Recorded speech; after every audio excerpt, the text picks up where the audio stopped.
أهلا بيكم من تاني في بيت الرعب. بعد ما نزلنا الجزء الأول من قصة جن البلكونة اللي بينده على اسمك وانت نايم، جات لنا تعليقات كتير جدا بتطلب الجزء التاني، وإننا لازم نكمل ونعرف إيه اللي حصل لخالد بعد اللي شافه في البلكونة.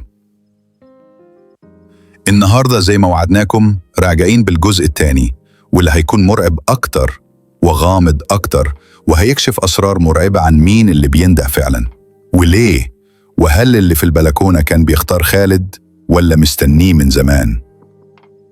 ولو أول مرة تشوفنا اشترك في القناة وفعل الجرس علشان توصلك كل القصص الجديدة أول ما تنزل.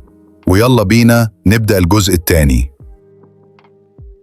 صحيت من النوم على صوت خربشة، زي ما يكون حد بيجرح الحديد بمسامير طويلة. كنت نايم في الصالة بعد اللي حصل في أوضتي ومش قادر أنام من كتر الرعب. قمت أبص على البلكونة، مفيش حاجة، لكن وأنا مروح تاني الصوت رجع، والمرة دي كان في همس باسمي: خالد، خالد انت صاحي. صوت واطي بس واضح جدا جاي من البلكونة. الموضوع ما بقاش مجرد هلوسة أو كوابيس، الموضوع بقى واقع. أنا سبت الشقة، رحت أقعد مع حسن عنده في البيت، حكيت له على كل حاجة. حسن ضحك في الأول وبعدين وشه اتبدل لما قلت له على الصوت. قال لي: اللي بيظهر في البلكونة ده مش طبيعي، ده مش جن عادي، ده نوع اسمه النداهة السكنية، بتعيش في الشقق اللي فيها موت مفاجئ أو ناس ماتت غصب عنها. سألته: إزاي يعني؟ قال لي: بيظهر بالليل وينده على اللي نايم، لو رديت بيعلقك في عالمه وبتبدأ تشوفه كل يوم لحد ما يخدك معاه. في بيت حسن وأنا نايم على الكنبة حلمت إن فيه وش بيقرب مني، وش مش باين ملامحه بس فيه ضلمة جواه، ضلمة حقيقية.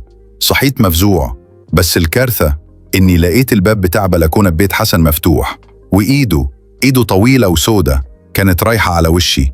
جريت ونورت البيت كله، لكن حسن ما كانش موجود. عدى نص الليل ولسه حسن مختفي، مفيش أي صوت. بصيت في أوضته، ما كانش فيها حد، موبايله على المكتب والنور طافي. لقيت ورقة مكتوب فيها بخط مش خطه. كنت صاحي، ولما نادى عليا مرضتش، بس هو عارف إني سمعته. أنا رايح له، يمكن أقدر أخلصك. معرفتش أعمل إيه، رجعت لشقتي وأنا في قمة الرعب. حسيت إني لازم أواجهه، لو ما روحتش مش هخلص منه. قفلت كل الشبابيك وكل النور مولع، بس الكهرباء قطعت وظهر الكشاف الأحمر. أنا مش عندي كشاف أحمر، عمري ما اشتريت كده، بس الكشاف ده فضل ينور ويطفي. كل مرة بينور بيظهر وشه أكتر. كان واقف في البلكونة، عينيه لونهم أحمر زي النار، وجسمه طويل ومعوج. أول ما الكشاف نور اتقدم خطوتين، ولما طفى بقي جوه الأوضة. سمعت صوته بيهمس وبيقول: خالد، الدور عليك، ما تتخرش. الصوت كان جوه دماغي، حاولت أسد وداني بس الصوت كان بيزيد. ضربات قلبي كانت بتخبط في صدري، حسيت إني هتفجر. بدأت أشوف حاجات، ناس كتير واقفين في طابور وكلهم وشهم مخفي وبيرددوا اسمي.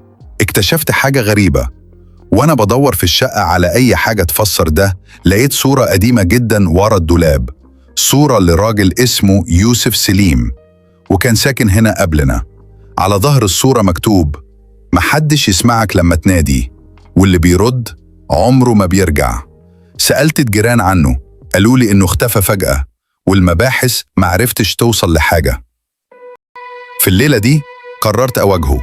دخلت البلكونة ورحت واقف في الضلمة. قلت بصوت عالي: لو انت عايزني تعال خدني، بس خليني أفهم انت مين. ظهر قدامي فجأة، جسمه كله ضباب ووشه مش ثابت، كأنه بيتغير كل ثانية. قال لي: أنا الصوت اللي محدش بيرد عليه، أنا الوحدة اللي بتاكل البني آدم من جواه، وأنا اخترتك لأنك سمعتني. اللي حصل بعد كده ما ينفعش يتحكي. صحيت بعدها بيوم في المستشفى، بيقولوا إني وقعت من البلكونة، بس إزاي؟ أنا كنت جوه الشقة بس الغريب إن الدكتور قال لي وأنا بمشي بصلي بنظرة غريبة وقال: على فكرة، وانت كنت نايم في العناية كنت بتتكلم وانت مغمى عليك وبتنادي على اسمك بنفسك بصوت مش صوتك.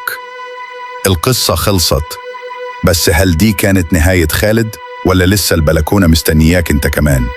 هل لما الكهرباء تقطع والكشاف الأحمر ينور هتسمع صوت بينادي اسمك؟ ما تجاوبش.